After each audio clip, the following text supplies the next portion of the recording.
Hello people! Ramadan Day 19, kahapon na ganun. Doon sila kumain sa sister ng amo kong babae. Noong nakarang araw, day 18 ng Ramadan serye, meron tayong bisita. Tapos, nagwaragainab tayo and biryani. Itong waragainab na to, hindi na to sinerve ni amo kong babae nung nagsahur sila.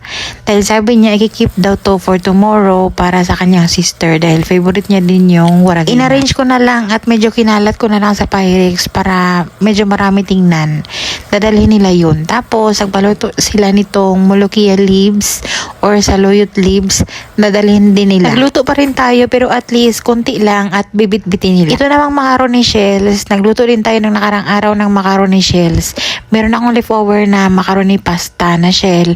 Tapos yung filling na chicken. Kaya nilagay ko na lang din at niluto. Nilagyan ng cream para yun sa mga tatlong men. May leftover na biryani. Kaya sabi ni amo, yun daw yung ibibigay ko para sa tatlong men.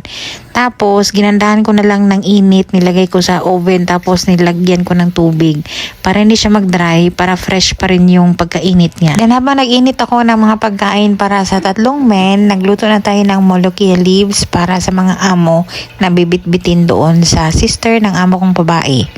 So, nagisa lang tayo dyan ng maraming bawang, and then yung chicken dyan, iniwa lang ng pa-strips. Naglagay tayo ng fresh coriander leaves. Yung pangpalasa dyan, naglagay ako ng isang magic cubes and asin paminta. Tapos naglagay tayo ng coriander powder. Tapos ganyan lang naman yan siya lutuin. Iba naman to sa molokia soup. Ito naman yung molokia leaves.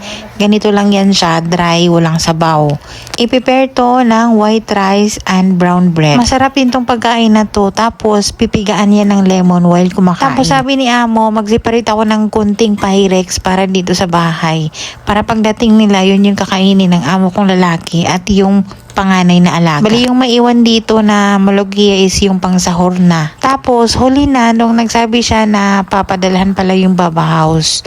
So 3 Pyrex dapat yung paglulutuan ko or papadalhan.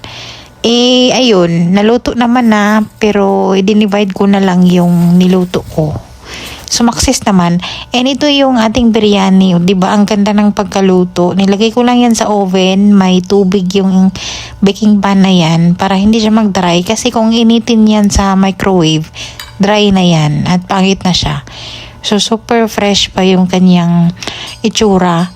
So yan yung para sa 3 men. Buti na lang meron pang 3 slice ng chicken. Iba kasi sila dito kahit na wala ng manok pa sa rice pa. Pwedeng ibigay yan sa mga tao. Ako nahiya akong magbigay ng ganyan na walang chicken or walang meat ba, walang ulam kumbaga. And yung 3 men kahapon walang soup. So ang ginawa ko, buti na lang talaga meron pang leftover na macaroni shells and yung mga filling na chicken. Kaya niluto ko na lang din. Medyo dinamihan ko siya ng sabaw, yung cream para comfort sa sa tiyan. Pagka ganitong sitwasyon na sa kabila na kakain yung amo kong babae, bali doon sa side niya, yung amo kong lalaki hindi yan sila sasabay. Doon yan siya kakain sa kanyang pamilya, sa kanyang nanay. So doon yan siya, parang maghihiwalay sila ng bahay pag ganito.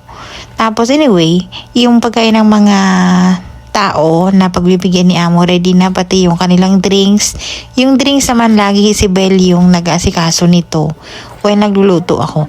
And may pa isang kartong tamar or dates na bigay si amo para sa kanila. And yung saluyot natin or molokia, ganito na yung itsura niya dapat. Hindi siya dry pero wala dapat siyang sabaw. Parang moist lang siya ba. So itong maliit na Pyrex para to dito sa bahay, iiwan. Pagdating nila, ito yung kakainin nila, yung dinner nila or yung sahur. Tapos yung sa bilog naman, yun yung dadalhin ni amo kong babae. And huli na nung nagsabi ng iyong amo kong babae na magdala pala din yung amo kong lalaki. Yung gum soup or whole wheat soup, pinainit ko din. Ready na yan para kainin nila. Bibit-biti na lang din. Hindi na ako nagluto ng white rice para sa molokia. Sabi ni amo, no need na daw. So maybe, bibili sila ng Arabic bread. And yung waragainab na nireserve ng amo kong babae para sa kanyang sister. Yan lang yung ganap natin kahapon. Thank you so much for watching.